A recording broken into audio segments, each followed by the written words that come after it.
வணக்கம் நண்பர்களே. செப்டம்பர் 28, 2020 இன்னைக்கான ஹிந்து நியூஸ் பேப்பர் அனாலிசிஸ் இதுதான் நம்ம பார்க்க போகிறோம். உள்ளே போகிறதுக்கு முன்னாடி ஐஏஎஸ் ஆஸ்பிரன்ஸ்க்கு நான் ஒரு சில பேசிக்கான விஷயங்களை சொல்ல விரும்புகிறேன். இதை நான் எப்பயுமே சொல்லுவேன். நியூஸ் பேப்பரில் நீங்கள் எதை நோட்ஸாக எடுக்கணும் அப்படின்னா சிலபஸ்க்கு தேவையான சப்ஜெக்ட்ஸ் டாபிக்ஸ் இதை மட்டும்தான் நீங்கள் நோட்ஸாக எடுக்கணும். தேவையில்லாத விட்டுடுங்க. உதாரணத்துக்கு sports news, cine news, city news இதெல்லாம் நீங்கள் ரொம்ப பார்க்க வேண்டிய அவசியம் கிடையாது. சிலபஸ் ரிலேட்டடாக தான் ரிலவெண்ட்டாக தான் நீங்கள் நோட்ஸ் எடுக்கணும். கண்டிப்பாக நோட்ஸ் எடுக்கணும், நீங்கள் எழுதி வைக்கணும். ரெண்டாவது விஷயம், ஒரு நியூஸ் இருக்குது, ஒரு ஆர்டிக்கல் இருக்குது, ஒரு 1.5 பேஜுக்கு இருக்குது அப்படின்னு வைங்களேன். அதில் பார்த்தீங்கன்னா 10 பேராகிராஃப் இருக்குது. அந்த 10 பேராகிராஃபையும் படிக்கணும்னு அவசியம் கிடையாது. ஒரு 4 பேராகிராஃபில் தான் நியூஸ் இருக்கும். மிச்சம் 6 பேராகிராஃபையும் நீங்கள் விட்டுடலாம். நேரத்தை வீண் பண்ணாதீங்க. ஃபுல்லாக படிக்கணும் அப்படின்றது நம்மளுடைய நோக்கம் கிடையாது. நியூஸ் பேப்பரை கான்கோர் பண்ணிடணும் அப்படின்றது நம்மளுடைய நோக்கம் கிடையாது. சரிங்களா? இது ரெண்டாவது விஷயம். மூணாவது விஷயம், நியூஸை முதல்ல படிக்கும்போது ஓரளவுக்கு ஐடியா இருக்காது. பேக்ரவுண்ட் பற்றி ஐடியா இருக்காது. அது நியூஸ் சம்மந்தமாக நாலேஜ் நமக்கு இருக்காது. இது நேச்சுரல் தான். படிக்க தான் நாலேஜ் வளரும். நிறைய பேர் பண்ணுற தப்பு, நியூஸ் எடுப்பாங்க, அதை பற்றி ஐடியா இருக்காது, உடனே நெட்டில் போய் ரிசர்ச் பண்ணுவாங்க, நேரம் வீணாகும். இது செய்யாதீங்க. படிக்க ஆரம்பிங்க. படிக்க அந்த நியூஸ் சம்மந்தமாக உங்களுடைய நாலேஜ் வளரும். காரணம் என்ன, அதே டாபிக் மறுபடியும் வரும். அப்போ நீங்கள் பொறுமை உங்களுக்கு தேவை. ஸோ இதெல்லாம் நீங்கள் மனசில் வைங்க. சரி, இப்போ நம்ம நியூஸ் உள்ள போகலாம். First page headlines. Health minister mister Harshvardhan என்ன சொல்கிறாருன்னா, India still for from hurt immunity அப்படின்னு சொல்கிறாரு. ஸோ இது எது சம்மந்தமாக சொல்கிறாரு? COVID-19 வைரஸ் சம்மந்தமாக. இப்போ இந்த நியூஸில் பார்த்தீங்கன்னா ஃபுல்லாக நமக்கு முக்கியம் இல்லை, ஒரு சில விஷயங்களை தான் நம்ம எடுக்கணும். மெயினாக ஹர்ட் இம்யூனிட்டி அப்படின்ற வார்த்தை என்ன, அதை நீங்கள் பார்க்கணும். இதில் சொல்லப்பட்டிருக்கா அப்படின்னு பாருங்கள். அப்படி இல்லைனா இந்த மாதிரி ஸ்பெசிஃபிக் டேர்ம்ஸ்க்கு மட்டும் நீங்கள் நெட்டை யூஸ் பண்ணலாம். இதை மட்டும் கூகுள் பண்ணி பாருங்கள். ஹர்ட் இம்யூனிட்டி இதனுடைய அர்த்தம் என்னென்னா, ஒரு பாப்புலேஷன், அந்த பாப்புலேஷன் குரூப் உள்ள அந்த மக்களுக்குள்ளேயே பெரும்பாலான மக்களுக்கு ஒரு நோய்க்கு எதிரான எதிர்ப்பு சக்தி வந்துடணும். அதுதான் ஹர்ட் இம்யூனிட்டி. இது எப்படி வரும்? நேச்சுரலாகவும் வரும், இல்லை வேக்சின் மூலமாகவும் கொண்டு வரலாம். இதுதான் ஹர்ட் இம்யூனிட்டி. இங்கே மினிஸ்டர் என்ன சொல்கிறாருன்னா, இன்னும் இந்தியாவில் மக்களுக்கு ஹர்ட் இம்யூனிட்டி வரல, அப்போ நம்ம காம்ப்ளசண்ட்டாக இருக்கக்கூடாது, இன்னும் அந்த வைரஸ்க்கு எதிராக நம்ம ஜாகிரதையாக தான் இருக்கணும் அப்படின்னு சொல்கிறார். இதுதான் மெயினாக நியூஸ். இல்லாமல் உள்ள நம்பர்ஸ்லாம் இருக்குது, இன்னும் எவ்வளோ கேசஸ் வந்திருக்கு அப்படின்லாம் சொல்கிறாங்க. இதெல்லாம் நம்ம எக்ஸாம் தேவையில்லை, விட்டுடுங்க. கீழே லாஸ்ட்டாக பார்த்தீங்கன்னா எக்ஸாமுக்கு வேண்டிய விஷயங்கள் இருக்குது. ஒரு ஸ்கீம் கொடுத்துருக்காங்க, முக்கியமான ஸ்கீம், பிரதான் மந்திரி ஸ்வஸ்திய சுரக்ஷா யோஜனா. ஸோ இந்த PM ஸ்வாஸ்திய சுரக்ஷா யோஜனா அப்படின்ற ஸ்கீம் பார்த்தீங்கன்னா ஒரு ஹெல்த் கேர் ஸ்கீம் இது. ஸோ மெயினாக மெடிக்கல் இன்ஃப்ராஸ்ட்ரக்சரை டெவலப் பண்ணுறதுக்கான ஸ்கீம் இது. இந்த ஸ்கீமை நீங்கள் நோட் பண்ணணும், இது தேவை. ஸோ இது சம்மந்தமாக மினிஸ்டர் என்ன சொல்கிறாருன்னா, இந்தியாவில் முடிஞ்ச வரைக்கும் நிறைய இடங்களில் எய்ம்ஸ் ஹாஸ்பிட்டலில் கொண்டு வரும் அப்படின்னு சொல்கிறாரு. இந்த இடத்துல ஸ்பெசிஃபிக்காக நார்த் ஈஸ்டர்ன் இந்தியா பற்றி பேசுகிறாரு. இங்கே நிறைய இடங்கள் ஹாஸ்பிட்டல் வரப்போகுது அப்படின்றது சொல்லியிருக்காரு. ஜஸ்ட் நோட் பண்ணுங்கள் போதும். ஹாஸ்பிட்டல் வரக்கூடிய ஊர் பேர், டிஸ்ட்ரிக்ட் பேர்லாம் நோட் பண்ண வேண்டாம். இந்த ஸ்கீம், இந்த சுரக்ஷா யோஜனா, இந்த ஸ்கீமினுடைய அப்ஜெக்டிவ்ஸ் பற்றியும் ப்ரீஃபாக சொல்லப்பட்டிருக்கு, அதை நோட் பண்ணுங்கள். Improving medical infrastructure, starting new hospitals, correcting regional imbalances, இதெல்லாம் சொல்லியிருக்காங்க. ஜஸ்ட் நோட் பண்ணுங்கள். உடனே நெட்டில் போய் இந்த ஸ்கீம் என்னன்றதை பார்க்க வேண்டாம். அதுக்கப்புறம் இந்தியா இருப்புக்குள்ள நீங்கள் இதை படிக்க தான் போகிறீங்க. இப்போதைக்கு இது போதும். அடுத்து right hand side, mister Jaswant Singh, former NDA minister, senior politician, இப்போ இறந்துட்டார். அதை பற்றி நியூஸ் வருது. ஜஸ்ட் நோட் பண்ணுங்கள். எக்ஸாம் டைரெக்டாக இது தேவையில்லை. ஆனால் இந்த மாதிரி பர்சனாலிட்டிஸை ஜஸ்ட் பார்த்து படித்து வச்சுக்கிறது ஹெல்ப்ஃபுல்லாக இருக்கும். இன்டர்வியூலலாம் அது ஹெல்ப்ஃபுல்லாக இருக்கும். ஸோ ஜஸ்ட் பாருங்கள், யார் இவர், அவருடைய அச்சீவ்மெண்ட்ஸ் என்னங்கிறத பாருங்கள். அடுத்தது கீழே security stepped up for CM. So நம்ம ஸ்டேட் CM மிஸ்டர் எடப்பாடி, அவருக்கு பார்த்தீங்கன்னா செக்யூரிட்டியை இன்னும் ஸ்ட்ரெங்தன் பண்ணியிருக்காங்க. ஆல்ரெடி அவர் வந்து Z+ செக்யூரிட்டியில் இருக்கவர், அதை ஸ்ட்ரெங்தன் பண்ணியிருக்காங்க. காரணம் என்னென்னா, ஒரு சில ஃபண்டமெண்டலிஸ்ட் இவங்ககிட்ட இருந்து அவர்களுடைய லைஃபுக்கு த்ரெட் இருக்குது அப்படின்னு இன்டெலிஜென்ஸ் இன்புட் வந்திருக்கு. அதனால் இவருடைய செக்யூரிட்டியை இப்போ ஸ்ட்ரெங்தன் பண்ணியிருக்காங்க. ஜஸ்ட் நோட் பண்ணுங்கள் போதும், ரொம்ப உள்ளே போக வேணாம். அடுத்தது செகண்ட் பேஜில் மெயினாக சிட்டி நியூஸ் தான் இருக்குது. ஜஸ்ட்டு பாருங்கள். COVID-19 நம்பர்ஸ் பற்றி வருது, இதெல்லாம் நமக்கு தேவையில்லை. அப்படியே பாருங்கள். ஸ்கூல் ஓப்பன் பண்ண போகிற டேட்டு இதெல்லாம் இருக்குது, இதெல்லாம் நமக்கு தேவையில்லை, விட்டுலாம். மூணாவது பேஜ் மெட்ரோ ட்ரெயின் பற்றி நியூஸ் இருக்குது. மெட்ரோ ட்ரெயினுடைய ஃப்ரீக்வன்சியை கம்மி பண்ண போகிறாங்க. காரணம் என்னென்னா, மக்கள் இப்போதைக்கு அந்தளவு யூஸ் பண்ணுறது இல்லை அப்படின்னு நியூஸ் வருது. இது எக்ஸாமுக்கு டைரெக்டாக தேவையில்லை, ஆனால் உங்களுடைய சிந்தனையை நீங்கள் வளர்த்துக்கலாம். ஒரு ஏர்பன் ஏரியாவில் நிறைய மோட்ஸ் ஆஃப் டிரான்ஸ்போர்ட் இருக்கும். உதாரணத்துக்கு சென்னை எடுத்துட்டிங்கன்னா EMU ட்ரெயின் இருக்குது, MRTS ட்ரெயின் இருக்குது, மெட்ரோ ட்ரெயின் இருக்குது, பஸ்ஸஸ் இருக்குது, இதெல்லாம் இருக்குது. ஆனால் இதெல்லாம் நம்ம இன்டெகிரேட் பண்ணணும். வெளிநாடுகளில் இன்டெகிரேட்டடாக இருக்கும். டிக்கெட் ஒன்றே கொடுத்துருவாங்க. ஆனால் பார்த்தீங்கன்னா அதை வச்சு நம்ம இந்த எல்லா மோட்ஸ்லையும் நம்ம ட்ராவல் பண்ணலாம். அந்த மாதிரி சிஸ்டம் கூட நம்ம இந்தியாவில் கொண்டு வரலாம், நம்ம சென்னை சிட்டியில் கூட கொண்டு வரலாம். ஸோ இந்த மாதிரிலாம் நீங்கள் சிந்தனையை எடுத்துகிட்டு வரணும். இது நியூஸில் இருக்காது. நீங்கள் படிக்க இந்த மாதிரி உங்களுக்கு சிந்தனை வரும். இதுதான் நீங்கள் மைண்டில் வைக்கணும். பேஜ் நம்பர் 4 இது ஃபுல்லாகவே பொலிட்டிக்கல் நியூஸ் தான் இருக்குது. இது ஜஸ்ட் பார்த்துட்டு விட்டுடுங்க. ஏடிஎம்கேனுடைய மீட் நடக்க போகுது, ஆப்போசிஷன் பார்ட்டிஸ் இன்னைக்கு ஒரு பந்து நடத்த போகிறாங்க. ஸோ இதெல்லாம் ஜஸ்ட் பாருங்கள். அப்புறம் பேஜ் நம்பர் 5 பெரியார் ஈவிஆர் அவருடைய ஸ்டாச்சுவை வந்து டீஃபேஸ் பண்ணியிருக்காங்க. இதை பாருங்கள். இதையும் ஃபுல்லாக பார்க்க வேணாம், ஜஸ்ட் நியூஸ் என்னங்கிறத பாருங்கள். இதுலேயும் உங்களுடைய சிந்தனையை வளர்த்துக்கணும் எக்ஸாம் சம்மந்தமாக. ஸோ ஒரு நேஷ்னல் லீடர், ஒரு முக்கியமான லீடர் அவருடைய ஸ்டாச்சுவை டீஃபேஸ் பண்ணியிருக்காங்க, டேமேஜ் பண்ணியிருக்காங்கன்னா நல்லதா ஒரு சமுதாயத்துக்கு? அப்போது இந்தியா போன்ற ஒரு முற்போக்கான சமுதாயம், ஒரு டெமோக்ரஸி, இதில் இந்த மாதிரி பண்ணுறது சரி கிடையாது. இந்த மாதிரி பண்ணிச்சுன்னா கம்யூனல் டென்ஷன் வரும் ஃப்யூச்சரில். இது ஃப்யூச்சரில் கம்யூனல் ரயட்டில் கூட கொண்டு போய் விட்டுடலாம். இந்த மாதிரி நீங்கள் யோசிக்கணும். அது இல்லாமல் இந்த மாதிரி லீடர்ஸுடைய ஸ்டாச்சுவை டீஃபேஸ் பண்ணுறதுனால நமக்கு என்ன தெரியுது? சொசைட்டியில் ஒரு டாலரன்ஸ் இல்லை அப்படின்றத நம்ம உணர்றோம் இல்லையா? அப்போது ஒரு லீடர்னுடைய ஐடியாலஜி வியூ நமக்கு பிடிக்கலன்னா அதை விட்டுடலாம். இல்லை அந்த ஐடியாலஜியை இன்னொரு ஐடியாலஜியால் நம்ம எதிர்க்கலாமே தவிர இந்த மாதிரி வைலன்ஸில் ஈடுபடுறது சரியில்லை. இதுதான் நீங்கள் புரிஞ்சுக்கணும். அப்புறமா கீழே விசிகே பார்ட்டி ஏதோ சொல்லியிருக்காங்க. என்ன சொல்கிறாங்க அப்படின்னா, இந்த ஸ்கெடியூல்டு கேஸ்ட் எஸ்சி இதுக்குள்ளே வர கேஸ்ட்டை ஒரே அம்பரல்லாக்குள்ளே கொண்டு வாங்க. ஆதி திராவிடர் அப்படின்ற கேட்டகரிக்குள்ளேயே முக்காவாசி கேஸ்ட், அதாவது பெரும்பாலான கேஸ்ட்டை கொண்டு வந்துருங்க அப்படின்றத அவர் சொல்கிறாரு. ஜஸ்ட் பாருங்கள் இந்த லீடர் என்ன சொல்கிறாருன்றதை பாருங்கள். ரொம்ப உள்ளே போனால் பொலிட்டிக்கலாக இருக்க விஷயத்தை நீங்கள் விட்டுடலாம். ஸோ நீங்கள் என்ன பார்க்கணும்? SC, so scheduled caste. So இது என்ன அப்படின்றத மட்டும் நீங்கள் பார்க்கலாம். அது இல்லாமல் தமிழ்நாடு கூட முக்கியமான ஸ்கெடியூல்டு கேஸ்ட் என்ன, ஜஸ்ட் இதை மட்டும் பார்த்து வைங்க போதும். உதாரணத்துக்கு பறையர், ஆதி திராவிடர், அருந்ததியர், இதை மட்டும் ஜஸ்ட் வச்சுக்கோங்க. நீங்கள் வந்து நோட் பண்ணி வைக்கணும். எக்ஸாமுக்கு டேரெக்டாக ஹெல்ப்ஃபுல்லாக இருக்காது, ஆனால் இது உங்களுடைய நாலேஜை வளர்க்கும், உங்களுடைய சிந்தனையை இது வந்து தூண்டும்.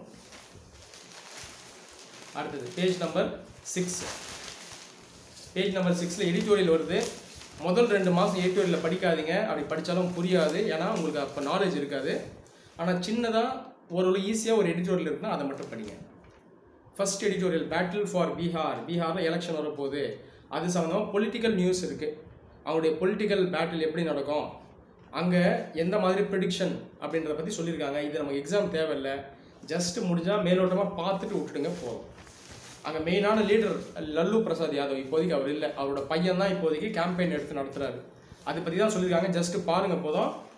எடிட்டோரியலில் படித்து சாதிக்கணுன்றது நம்ம நோக்கம் கிடையாது. நான் மறுபடியும் சொல்கிறேன், ஐஏஎஸ் ஆஸ்பிரண்ட்ஸ் உங்களுடைய வேலை இது கிடையாது. நியூஸ் பேப்பர்லேருந்து நாலேஜ் எடுக்கணும், இதுதான் உங்கள் வேலை. அடுத்தது ரைட் ஹேண்ட் சைடு எக்கனாமி பற்றி ஒரு நியூஸ் வருதுங்க. growth compulsions fiscal arithmetic. இந்த மாதிரி எடிட்டோரியல் படிக்காதீங்க, ரொம்ப இன்டெப்த்தாக இருக்குது. எக்கனாமிஸ்ட் எழுதியிருக்காங்க, இது படித்தாலும் புரியாது. இந்த மாதிரி நியூஸை விட்டுலாம், நீங்கள் பார்த்தாலே உங்களால் ஈஸியாக சொல்ல முடியும். நிறைய ஸ்டாட்டிஸ்டிக்ஸ் இருக்கும், இன்டெப்த்தாக இருக்கும். இது ஐஏஎஸ் எக்ஸாம் நமக்கு தேவையில்லை. நம்ம எக்கனாமிக்ஸ் நம்மளுடைய கோலாக இருந்தால் நம்ம படிக்கலாம், எக்ஸாமுக்கு நமக்கு தேவையில்லை, விட்டுடுங்க போதும். அடுத்தது கீழே வாங்க. Diagnosing what ails medical education. இந்தியாவுடைய மெடிக்கல் எஜுகேஷனில் என்ன பிரச்சனை அப்படின்றத பற்றி ஒரு ரைட்டர் எழுதியிருக்காரு. இதையும் பார்த்தீங்கன்னா ஜென்ரலாக சொல்லியிருக்காரு, நீட் எக்ஸாம் பற்றி சொல்லியிருக்காரு. ஸோ இதை ஓவராலாக பாருங்கள். ஸோ ஒரு ஹாஃப் பேஜுக்கு இருக்குது, அதில் அங்கங்கே ஒரு சில பாயிண்ட்ஸை சொல்லியிருப்பாங்க, அதை மட்டும் நீங்கள் எடுக்கணும். உதாரணத்துக்கு இந்தியாவில் மெடிக்கல் எஜுகேஷனுடைய குவாலிட்டி ப்ராப்ளமாக இருக்குது, இன்ஃப்ராஸ்ட்ரக்சர் இல்லை, ஈக்குவட்டபுளாக இல்லை, எல்லா மக்களுக்கும் போய் சேர மாட்டுது. அது இல்லாமல் அந்த மெடிசின் அப்படின்றது மக்களுக்கு முதல்ல அது வந்து ஹெல்ப்ஃபுல்லாக இருக்கணும். ஒரு எலைட்டு ஸ்கீமாக அது ஆகிடக்கூடாது, மேல்தட்டில் இருக்க மக்களுக்கு மட்டும் போய் சேர ஒரு விஷயமா இருக்கக்கூடாது. இதெல்லாம் அவர் சொல்லியிருக்காரு. இதுதான் சொல்கிறாரு. ஃபுல்லாக படிக்கணும்னு அவசியம் இல்லை, முக்கியமான பாயிண்ட்டை மட்டும் பார்த்துக்கிட்டு விட்டுருங்க. அதே போல் லாஸ்ட் பேராகிராஃபில் ஒரு சில பாயிண்ட்ஸ் நீங்கள் எடுக்கலாம். நேஷ்னல் எஜுகேஷன் பாலிசி அது என்னென்ன சொல்கிறது, equality, quality, integrity in education, இதெல்லாம் பற்றி சொல்லுதுன்னு சொல்கிறாரு. இதெல்லாம் ஜஸ்ட் நோட் பண்ணுங்க போதும். எக்ஸ்பர்ட்ஸ் பேசும்போது அவங்க ஒரு வியூவை கொடுப்பாங்க, அதை எடுக்கணும்னு அவசியம் இல்லை, ஆனால் அவங்க அனலைஸ் பண்ணுறதை நீங்கள் எடுக்கணும். உதாரணத்துக்கு நேஷ்னல் எஜுகேஷன் பாலிசி, அதில் இருக்க பாசிட்டிவ் நெகட்டிவ் ரெண்டையும் சொல்லியிருப்பாங்க, அதை மட்டும் நோட் பண்ணிட்டு விட்டுருங்க. நேஷ்னல் எஜுகேஷன் பாலிசி சரியில்லைன்னு ஒருத்தர் சொல்லுவார், அதை அப்படியே எடுத்துக்கணும்னு அவசியம் இல்லை. ஒருத்தர் அது சூப்பராக இருக்குன்னு சொல்லுவார், அதையும் எடுத்துக்கணும்னு அவசியம் இல்லை. பாயிண்ட்ஸ் எடுங்க, ப்ரோஸ் அண்ட் கான்ஸ் எடுங்க, கடைசியாக உங்களுடைய வியூவை நீங்கள் நடுநிலையாக எழுதிட்டு போயிருங்க, அவ்வளோ. இதை பண்ணால் போதும். அப்புறம் பேஜ் நம்பர் 7 இந்த எடிட்டோரியலில் சுப்ரீம் கோர்ட் இதனுடைய ஒரு சில ஷார்ட் கம்மிங்ஸ், எங்கெல்லாம் சுப்ரீம் கோர்ட் அந்தளவுக்கு பிரமாதமாக ஒரு சில விஷயங்களை பண்ணலை, சுப்ரீம் கோர்ட் மேலே இருக்க ஒரு சில கிரிட்டிசிசமை சொல்லியிருக்காரு. இதுவும் பார்த்தீங்கன்னா அட்வான்ஸ்டான எடிட்டோரியல், இதுக்குள்ளே நீங்கள் போக வேணாம். ஸோ நீங்கள் ஒருவேளை லா படிக்கிறவராக தான் படிக்கலாம், ஐஏஎஸ் எக்ஸாமுக்கெல்லாம் இது போக வேண்டாம், ரொம்ப இன்டெப்த்தாக இருக்குது, விட்டுடலாம். நீங்கள் பார்த்தாலே உங்களால் சொல்ல முடியும். அடுத்தது right hand side, the devil is in the detail. இதில் பேசிக்காக எதை பற்றி அவங்க பேசுகிறாங்க அப்படின்னு பார்த்தீங்கன்னா, மீடியாவுக்குன்னு ஒரு ரெகுலேஷன் வேணும், டிரான்ஸ்பரன்சி இருக்கணும், அக்கௌண்டபிலிட்டி இருக்கணும்னு சொல்கிறாங்க. மெயினாக டிஸ்இன்ஃபர்மேஷன், ஃபேக் நியூஸ் இதெல்லாம் ஸ்ப்ரெட் பண்ணக்கூடாது. அதே போல் பயாஸ்ட் நியூஸும் போடக்கூடாது நியூஸில் அப்படின்ற பற்றி பேசிக்காக சொல்கிறாங்க. இந்த ரைட்டர் மிஸ்டர் பன்னீர்செல்வம் பார்த்தீங்கன்னா அடிக்கடி இதை பற்றி எழுதுவார். டிஜிட்டல் மீடியா ஆகட்டும், பிரிண்ட் மீடியா ஆகட்டும், இந்த மாதிரி ரூமர்ஸ், பயாஸ்ட் நியூஸ்லாம் இருக்கக்கூடாது அப்படின்ற பற்றி அவர் எழுதுவார். அதை பற்றி தான் எழுதியிருக்காரு. ஸோ ஜஸ்ட் பாருங்கள் போதும். உதாரணத்துக்கு இப்போ news paper, Hindu news paper பற்றி அவர் சொல்லியிருக்காரு. அவருடைய நியூஸ் பேப்பர் பற்றி, அதாவது அவர் வேலை செய்கிற நியூஸ் பேப்பர்லேயே யாரோ ஒரு விமர்சனம் சொல்லியிருக்காங்க, நீங்கள் போடுற நியூஸ் வந்து பயாஸ்டாக இருக்குது, அது வந்து நியூஸை மிஸ்இன்டர்பிரட் பண்ணுற மாதிரி இருக்குன்னு சொல்லியிருக்காரு. சொன்னவருக்கே இவர் ரிப்ளை பண்ணியிருக்காரு. ஸோ நாங்கள் அந்த மாதிரி போடலை அப்படின்னு சொல்லி அதுக்கான விளக்கத்தை கொடுத்துருக்காரு. நீங்கள் இதெல்லாம் படிக்கணும்னு அவசியம் இல்லை. நீங்கள் என்ன புரிஞ்சுக்கணும், மீடியாவுக்கு அக்கௌண்டபிலிட்டி தேவை. ஸோ இந்த மாதிரி biased news, fake news, rumours எல்லாம் ஸ்ப்ரெட் பண்ணக்கூடாது, டிஸ்இன்ஃபர்மேஷன் கேம்பெயின் பண்ணக்கூடாது. இது வந்து எத்திக்ஸ்க்கு எதிரானது. ஸோ மீடியா எத்திக்ஸ்க்கு எதிரானது அப்படின்றத நீங்கள் லேர்ன் பண்ணணும். இந்த மாதிரி நோட்ஸை மட்டும் எடுக்க போதும். ரொம்ப உள்ளே போக வேண்டாம். அந்த கேஸ் என்ன, உள்ளே என்ன நடந்தது, இதெல்லாம் நீங்கள் போக வேண்டாம். அந்த ஜிஸ்ட் ஆஃப் த மேட்டர் என்ன, எசன்ஸ் என்ன, அதை மட்டும் நீங்கள் படித்தா போதும். ஸோ இந்த மாதிரி படிக்க உங்கள் நாலேஜ் வளரும். இப்போ பிரிண்ட் மீடியாவுக்கே இந்த பிரச்சனைனா, டிஜிட்டல் மீடியா இன்னும் மோசம். இப்போ இன்டர்நெட்டில் நிறைய விஷயங்கள் இருக்குது. ஃபேக் நியூஸ் இருக்குது, டிஸ்இன்ஃபர்மேஷன் கேம்பெயின் இருக்குது, ஹேட் ஸ்பீச் இருக்குது, என்னென்னமோ இருக்குது. இதெல்லாம் ரெகுலேட் பண்ணுறதுக்கு ஒரு அத்தாரிட்டியே இல்லை. அட்லீஸ்ட் பிரிண்ட் மீடியாவுக்கு ஒரு அத்தாரிட்டி இருக்குது, ப்ரெஸ் கவுன்சில் இருக்குது. டிஜிட்டல் மீடியாவுக்கு ஒன்றுமே இல்லை. இந்த மாதிரி எல்லாம் ஆபத்து இந்தியாவில் இருக்குது. இந்த மாதிரி சிந்தனையை நீங்களாம் வளர்த்துக்கணும். ஸோ நீங்கள் நியூஸ் பேப்பர் படிக்க நாலேஜ் லெவல் பார்த்தீங்கன்னா வேறு லெவலுக்கு போயிடும். அடுத்து கீழே வாங்க. கார்பன் டேக்ஸ், இது வந்து என்விரான்மெண்ட், இது கீழே வருது. இது முக்கியமான நியூஸ் பாருங்கள். இதில் என்ன புரியுது அதை மட்டும் நோட்ஸ் எடுங்க. மெயினாக கார்பன் டேக்ஸ் அப்படிங்கிறது என்ன? கார்பன் டேக்ஸ் என்னன்னா, கார்பன் எமிட் பண்ணும்போது என்வாயன்மெண்ட் அஃபெக்ட் ஆகும், குளோபல் வார்மிங்கில் எடுத்துகிட்டு போய்விடும். அப்போது எங்கெல்லாம் கார்பன் எமிட் ஆகுதோ அதுக்கு மேலே ஒரு பெனால்ட்டி மாதிரி போடுவாங்க. அதுதான் அந்த கார்பன் டேக்ஸுங்கிறது. ஸோ கார்பன் டேக்ஸ் பார்த்தீங்கன்னா வெளிநாடுகள், நிறைய நாடுகள் இருக்கும். ஸோ அதை பற்றி சொல்லியிருக்காங்க. இந்தியாவிலேயும் இந்த மாதிரி கார்பன் டேக்ஸ் எடுத்துகிட்டு வரணும் அப்படின்னு சொல்கிறாங்க. ஆல்ரெடி கார்பன் செஸ்ன்னு ஒன்று இருந்துச்சு, கோல் செஸ்ன்னு இருந்துச்சு. கோலை நம்ம யூஸ் பண்ணும்போது ஒரு டன் கோல் யூஸ் பண்ணால் இவ்வளோ ரூபா, 50 ரூபா இல்லை 100 ரூபா, இந்த மாதிரி அதுக்கு வந்து நம்ம ஒரு வரி மாதிரி விதிச்சுட்டு இருந்தோம். இது வந்து ஒரு ஃபார்ம் ஆஃப் கார்பன் டேக்ஸ் இந்தியாவில். ஆனால் இதே பத்தாது அப்படின்னு நிறைய என்வாயன்மெண்ட்டில் சொல்கிறாங்க. அப்போ நீங்கள் என்ன புரிஞ்சுக்கணும், இந்தியாவில் கார்பன் டேக்ஸ் ரெஜிமை நம்ம இன்னும் ஸ்ட்ராங் ஆக்கணும். முடிஞ்ச வரைக்கும் மக்கள் ஃபாசில் ஃபியூலை யூஸ் பண்ணுறதை குறைச்சிக்கணும். பெட்ரோல், டீசல் இதெல்லாம் ரெடியூஸ் பண்ணணும். முடிஞ்ச வரைக்கும் க்ளீன் ஃபியூல்ஸ் போகணும். முடிஞ்ச renewal energy, solar, wind energy, இதுக்கே நம்ம போயிடணும் அப்படின்றத நீங்கள் அண்டர்ஸ்டாண்ட் பண்ணணும். இதுதான் நீங்கள் இந்த நியூஸ்லேருந்து எடுக்கணும். இதில் அங்கங்கே நீங்கள் எடுக்கலாம் இந்த பாயிண்ட்ஸை. உதாரணத்துக்கு சைனா இப்போ ரீசெண்டாக என்ன சொல்லியிருக்காங்கன்னா, 2060 நாங்கள் எங்களோட எமிஷன் எல்லாம் நாங்கள் நல்லா ரெடியூஸ் பண்ணிவிடுவோம் அப்படின்னு அவங்க சொல்கிறாங்க. ஆஃப்செட் நாங்கள் வந்து பண்ணிவிடுவோம் அப்படின்னு சொல்கிறாங்க. ஸோ இந்த மாதிரி இந்தியாவும் முயற்சிகள் எடுக்கணும்னு சொல்கிறாங்க. So world largest emitter China இல்லையா? ஸோ அதிகமாக எமிஷன் பண்ணுறது சைனா, செகண்ட் அமெரிக்கா, USA, 3வது இடத்துல இந்தியா இருக்கும். அப்போது நம்ம இன்னும் ஒரு சில நாளில் நம்ம பார்த்தீங்கன்னா USA நம்ம ஓவர்டேக் பண்ணிவிடுவோம். அப்போ இப்போயே கார்பன் எமிஷனை குறைக்கிறதுக்கான முயற்சிகளை நம்ம எடுக்கணும். கார்பன் டேக்ஸை நம்ம இன்னும் அதிகமாக விதிக்கணும். ரினியூவபிள் எனர்ஜியை கொண்டு வரணும், அதாவது க்ளீன் எனர்ஜியை கொண்டு வரணும். இந்த மாதிரி முயற்சிகளில் நம்ம ஈடுபடணும். இதுதான் சொல்ல வராங்க. ஸோ இந்த நியூஸை மட்டும் எடுங்க. ஒரு லெவல் மேலே புரியலைன்னா விட்டுருணும், அவ்வளோதான். அதில் மல்லு கட்டிட்டு இருக்கக்கூடாது.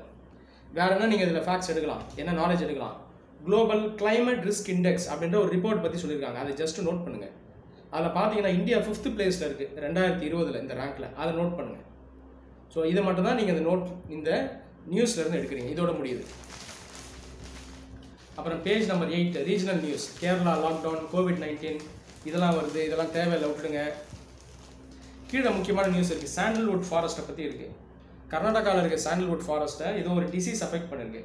சாண்டல்வுட் ஸ்பைக் டிசீஸ் அப்படின்ற அந்த டிசீஸ். அதை நோட் பண்ணுங்கள் போதும். ஸோ ஜஸ்ட் பாருங்கள், ரொம்ப உள்ளே போக வேணாம். வேறு ஏதாவது ஃபேக்ட் இருக்கான்னு பாருங்கள். Institute of wood science and technology, IWST, இந்த சென்டர் வந்து பெங்களூரில் இருக்குது அப்படின்ற ஒரு நியூஸ் இருக்குது. அதையும் நோட் பண்ணுங்கள். அப்போ ஒரு புதுசாக ஒரு ஏஜென்சி பற்றி நீங்கள் லேர்ன் பண்ணிருக்கீங்க. இதை மட்டும் படிங்க போதும். ரொம்ப இன்டெப்த்தாக உள்ளே போக வேணாம், விட்டுடுங்க. Page number 9. ஸோ இதில் என்ன இருக்குது? பொலிட்டிக்கல் நியூஸ் இருக்குது, நேஷ்னல் நியூஸும் இருக்குது, இன்டர்னல் செக்யூரிட்டி இதை பற்றியும் இருக்குது. ஜஸ்வந்த் சிங் இப்போ இறந்துட்டார் இல்லையா, அவரை பற்றி ஒரு ஆர்டிக்கல் போட்டிருக்காங்க. அவரோட அச்சீவ்மெண்ட்ஸ் போட்டிருக்காங்க. ஜஸ்ட் பாருங்கள். Diplomacy was Jaswant Singh's call to honour. அவரோட அச்சீவ்மெண்ட்ஸ் எல்லாம் பற்றி போட்டிருக்காங்க. உதாரணத்துக்கு இந்த ஃப்ளைட்டு ஹைஜாக் பண்ணாங்க இல்லையா, அதில் பார்த்தீங்கன்னா இவர் தான் அதை வந்து ஹேண்டில் பண்ணது. அது ரொம்ப ஒரு டெலிகேட்டான சுச்சுவேஷன். ஸோ அந்த பேசஞ்சர்ஸை ஃப்ரீ பண்ணுறதுக்கு அந்த மெஷர்ஸ்லாம் எடுத்தது இவர் தான். ஸோ அதில் ஒரு முக்கியமான ரோலை இவர் ப்ளே பண்ணார். அதை பற்றிலாம் எழுதியிருக்காங்க, ஜஸ்ட்டு பாருங்கள். அது இல்லாமல் இந்தியா நம்ம நியூக்ளியர் டெஸ்ட் லாஸ்ட்டு 1998 பண்ணோம். அப்போது வெளிநாடுகள்லேருந்து எதிர்ப்பு இருந்துச்சு. மெயினாக யூஎஸ் ஜப்பான் கிட்ட இருந்து எதிர்ப்பு இருந்தது. அதெல்லாமல் நெகோஷியேட் பண்ணி அந்த ரிலேஷன்ஸை நார்மலைஸ் பண்ணார் இவர். ஸோ அவருடைய அச்சீவ்மெண்ட்ஸ் எழுதியிருக்காங்க, ஜஸ்ட்டு பாருங்கள். இதெல்லாம் கூட உங்களுக்கு இன்டர்வியூவில் ஹெல்ப்ஃபுல்லாக இருக்கும், இன்டர்நேஷ்னல் ரிலேஷன்ஸில் கூட ஓரளவுக்கு ஹெல்ப்ஃபுல்லாக இருக்கும், ஜஸ்ட்டு பாருங்கள். அடுத்து right hand side, north east rebel group issues will be settled by 2024. சொல்கிறது யார்? ஹோம் மினிஸ்டர் அமித்ஷா சொல்கிறார். ஸோ நார்த் ஈஸ்ட் இந்தியாவில் நிறைய ரெபல் குரூப்ஸ் இருக்காங்க, இன்சர்ஜென்ட் குரூப்ஸ் இருக்காங்க. எப்படி மாவோயிஸ்ட் இருக்காங்களோ அதே மாதிரி இந்த ஸ்டேட்ஸில் உதாரணத்துக்கு மணிப்பூர், நாகாலாந்து, திரிபுரா, இங்கெல்லாம் இந்த இன்சர்ஜென்ட் குரூப்ஸ் என்ன பண்ணுறாங்கன்னா இந்திய அரசை எதிர்க்கிறாங்க. அங்கே இருக்க ஸ்டேட் கவர்மெண்ட்ஸையும் எதிர்க்கிறாங்க. அங்கே நிறைய பேருடைய அந்த டிமாண்ட் என்னென்னா செப்பரேட் ஸ்டேட்ஸ் சொல்லணும்னு கேட்பாங்க. அந்த ஸ்டேட்டுக்குள்ளேயே அவங்களுடைய ஐடென்டிட்டியை காட்டி செப்பரேட் ஸ்டேட் கேட்பாங்க. உதாரணத்துக்கு நாகா குரூப் சொல்லலாம், போடோ லேண்ட், இந்த மாதிரிலாம் சொல்லலாம். இங்கே ஹோம் மினிஸ்டர் என்ன சொல்கிறாருன்னா எங்கள் கவர்மெண்ட் இப்போ இந்த குரூப்ஸோட சக்ஸஸ்ஃபுல்லாக நெகோஷியேட் பண்ணியிருக்கு, 2024 இந்த பிரச்சனைலாம் செட்டில் ஆகிடும் அப்படின்னு சொல்கிறாரு. நிறைய எக்ஸ்ட்ரீமிஸ்ட் அவங்களுடைய வெப்பன்ஸையே லே டவுன் பண்ணிட்டாங்க, வெப்பன்ஸையே அவங்க வந்து வச்சுட்டாங்க, இனிமேல் சண்டை போட மாட்டோம் அப்படின்னு அவங்க வந்து சொல்லியிருக்காங்க. ஸோ எங்கள் கவர்மெண்ட் இதிலெல்லாம் சக்சீடாக இருக்குன்னு சொல்கிறாங்க. ஜஸ்ட் நோட் பண்ணுங்கள், இதெல்லாம் மெயின்ஸ்க்கு ஹெல்ப்ஃபுல்லாக இருக்கும், இன்டர்னல் செக்யூரிட்டிக்கு ஹெல்ப்ஃபுல்லாக இருக்கும். அப்போ ஒரு பக்கம் எக்ஸ்ட்ரீமிசம் இதை நம்ம ரெடியூஸ் பண்ணணும், இன்னொரு பக்கம் டெவலப்மெண்ட்டையும் நார்த் ஈஸ்ட்டு கொண்டு போகணும். நார்த் ஈஸ்ட் பார்த்தீங்கன்னா இந்தியாவில் லெஸ் டெவலப்டு ரீஜன், இதை பற்றி நான் சொல்லியிருக்கேன். அப்போ அங்கே நம்ம எக்கனாமிக் டெவலப்மெண்ட்டை கொண்டு போகணும். எப்படி கொண்டு போகலாம்? அதுக்கும் ஒரு சில பாயிண்ட்ஸ் கொடுத்துருக்காங்க. ஈகோ டூரிசம் அங்கே எடுத்துகிட்டு போகலாம், கல்ச்சர் இதை யூஸ் பண்ணலாம், ஹெரிட்டேஜ் பிஸ்னஸ் இதெல்லாம் நம்ம யூஸ் பண்ணலாம். ஜஸ்ட் நோட் பண்ணுங்கள் போகும். அடுத்தது கீழே infiltration bid foiled along IB says BSF. So நம்ம ஜம்மு காஷ்மீர் அங்கே பார்த்தீங்கன்னா உள்ளே வந்த மிலிட்டன்ஸ், அதை இன்ஃபில்ட்ரேஷன் உள்ள அந்த ஊடுருவி வரவங்க அவங்க வந்து பார்டர் செக்யூரிட்டி ஃபோர்ஸ் பிஎஸ்எஃப் சக்ஸஸ்ஃபுல்லாக ஸ்டாப் பண்ணியிருக்காங்க. ஸோ இதை ஜஸ்ட் நோட் பண்ணுங்கள். அப்புறம் கீழே Assam government to consider Manipuri in language list. So Assam government, state government மணிப்பூரியை பார்த்தீங்கன்னா ஒரு எக்ஸ்ட்ரா லாங்குவேஜாக, அசோசியேட் லாங்குவேஜாக, அஃபிஷியல் ஸ்டேட்டஸை வந்து அவங்க தர்றதுக்கான ஒரு டிசிஷனை எடுத்திருக்காங்க.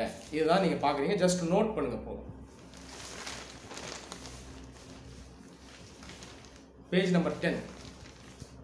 ஸோ பிஎம் மோடி என்ன சொல்கிறாருன்னா, இப்போ ஏபிஎம்சி அந்த ஆக்ட் இருக்கு இல்லையா, அதில் இப்போ ஒரு சில மாற்றங்களை கொண்டு வந்திருக்காங்க இந்த ஃபார்ம் பில்ஸ் மூலமாக.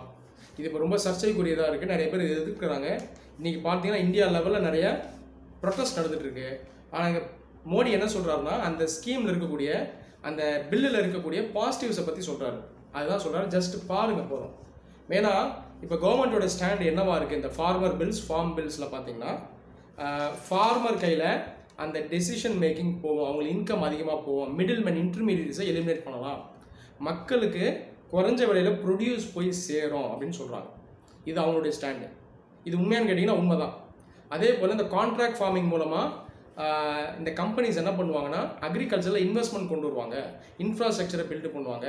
ஒரு ஸ்டேஜில் எம்எஸ்பின்ற அவசியமே இருக்காது. இப்போதைக்கு எம்எஸ்பி எடுக்க போகிறதில்ல. ஆனால் அக்ரிகல்ச்சரில் இருக்க எஃபிஷியன்சி அதிகப்படுத்தும் போது, எக்கனாமிக்ஸ் ஆஃப் ஸ்கேல் கொண்டு வரும்போது ஒரு ஸ்டேஜில் கவர்மெண்ட் மானியம் தரணும்னு அவசியம் இருக்காது. வெளிநாடுகள் மாதிரி ஃபார்மர்ஸ்னுடைய இன்கம் அதிகமாகிடும், அக்ரிகல்ச்சரில் எஃபிஷியன்சி அதிகமாகிடும். ஸோ இதெல்லாம் இந்த பில்லு கொண்டு வருமானு பார்த்தீங்கன்னா ஆன் பேப்பர் அதை ஒழுங்காக இம்ப்ளிமெண்ட் பண்ணால் கொண்டு வரும். ஆனால் இந்தியன் சேனலில் ரிஸ்க் அதிகம். இந்த பில்லில் ஒருவேளை அந்த சேஃப்கார்ட்ஸ் இல்லாமல் போயிடுச்சு அப்படின்னா கார்ப்பரேட் செக்டர் ஃபார்மர்ஸை பார்த்தீங்கன்னா எக்ஸ்ப்ளாய்ட் பண்ணுறதுக்கான வாய்ப்பு அதிகமாக இருக்குது. ஸோ நீங்கள் பாசிட்டிவும் பார்க்கணும், நெகட்டிவும் பார்க்கணும். கடைசியாக ஒரு பேலன்ஸ்டு சொல்யூஷனாக நீங்கள் எழுதணும் எக்ஸாமில். இதுதான் பார்க்கணும். பிரைம் மினிஸ்டரே சொன்னாலும் அந்த வியூவை நோட் பண்ணுங்கள். ஸோ பாசிட்டிவ்ஸை நீங்கள் எடுத்துக்கணும், நெகட்டிவ்ஸும் இன்னொரு பக்கம் நீங்கள் அனலைஸ் பண்ணணும். அடுத்தது India Japan navies match skills இன் northern Arabian sea. So India Japan ரெண்டு நாடுகளுடைய நேவி பார்த்தீங்கன்னா ஜாயிண்டாக ட்ரில் நடத்துகிறாங்க இங்கே அரேபியன் சீல். அதோட பேர் என்ன, ட்ரில் பேர், அந்த மிலிட்ரி எக்ஸசைஸ் பேர் ஜைமெக்ஸ் 20, JIMEX 20. இந்த வருஷத்துக்கான எக்ஸசைஸ் ஜைமெக்ஸ்ன்றது பேர் அந்த மிலிட்ரி எக்ஸசைஸ். ஸோ ஒரு வருஷம் நடத்துவாங்க. அதை நீங்கள் வந்து நோட் பண்ணிக்கோங்க போதும். உள்ளெல்லாம் நீங்கள் நம்ம ரொம்ப உள்ளே போக வேணாம். எந்த ஹெலிகாப்டரை வச்சு ட்ரெயின் பண்ணுறாங்க, எந்த ஏர்கிராஃப்டை வச்சு பண்ணுறாங்க, எந்த ஷிப்பை வச்சு பண்ணுறாங்க, இதெல்லாம் நமக்கு தேவையில்லை. ஜஸ்ட் பாருங்கள் போதும். அடுத்தது இதுலேயே பேஜ் நம்பர் 10லேயே ஒரு இன்டர்நேஷ்னல் நியூஸ் இருக்குது. ஸோ பங்களாதேஷ் பிஎம் ஷேக் ஹசீனா என்ன சொல்லியிருக்காங்கன்னா, Bangladesh for friendly dies with all. So எல்லா நாடுகளோட ஃப்ரெண்ட்லியாக நாங்கள் ரிலேஷன் வைக்கிறோம் அப்படின்னு சொல்கிறாங்க. ஜஸ்ட் நோட் பண்ணுங்கள். அப்போ நீங்கள் என்ன பண்ணுறீங்கன்னா, நேச்சுரலாக பங்களாதேஷ் இந்தியாவோடைய ஒரு ஃப்ரெண்ட்லியாக ரிலேஷன் மெயின்டைன் பண்ணுற கண்ட்ரி தான். அப்போ நேச்சுரலாக நம்மளுடைய அந்த ரிலேஷன்ஸை மெயின்டைன் பண்ண போகிறாங்க அப்படின்றத நீங்கள் அண்டர்ஸ்டாண்ட் பண்ணணும். பேஜ் நம்பர் 11க்கு வாங்க. International news. இதில் முக்கியமாக 2-3 நியூஸ் இருக்குது. யூஎஸ்ஏ எலெக்ஷன் பற்றி நியூஸ் இருக்குது. இதை விட்டுடுங்க, அது வேண்டாம். அவங்களுக்குள்ள சண்டை போடுவாங்க, அது வேண்டாம். அதெல்லாம் நம்ம பார்க்க வேணாம். அர்மீனியா, அசர்பைஜான் 2 நாடுகள் நடுவில் இப்போ பிரச்சனை நடக்குது. மிலிட்ரி கிளாஷ் நடக்குது. இது ரொம்ப முக்கியமானது. இன்டர்நேஷ்னல் ரிலேஷன்ஸில் நீங்கள் லேர்ன் பண்ணணும். ஸோ அர்மீனியா, அசர்பைஜான் இந்த 2 நாடுகள் பார்த்தீங்கன்னா ஸ்மால் கண்ட்ரிஸ் தான். ஸோ சொல்லப்போனால் அந்த ஏஷியாவும் யூரோப்பும் அந்த ஜாயின் பண்ணுற இடத்துல இருக்கக்கூடிய 2 நாடு இது. இதுக்கு முன்னாடி யூஎஸ்எஸ்ஆர், அதாவது சோவியத் யூனியன் கீழே வந்த 2 ரீபப்ளிக்ஸ் இது. இப்போ 2 நாடுகளும் இண்டிபெண்ட்டாக இருக்குது. ஆனால் இவங்களுக்கு நடுவில் ஒரு பிரச்சனை இருக்குது. அசர்பைஜான் நாடுக்குள்ளே இருக்கக்கூடிய ஒரு இடம், இந்த நகார்னோ கரபாக் அப்படின்ற இடம். இந்த இடத்த யார் வந்து அவங்களுடைய கண்ட்ரோலில் வச்சுருக்கா, சப்போர்ட் பண்ணுறாங்கன்னு பார்த்தீங்கன்னா அர்மீனியா தான் கண்ட்ரோல் பண்ணுறாங்க.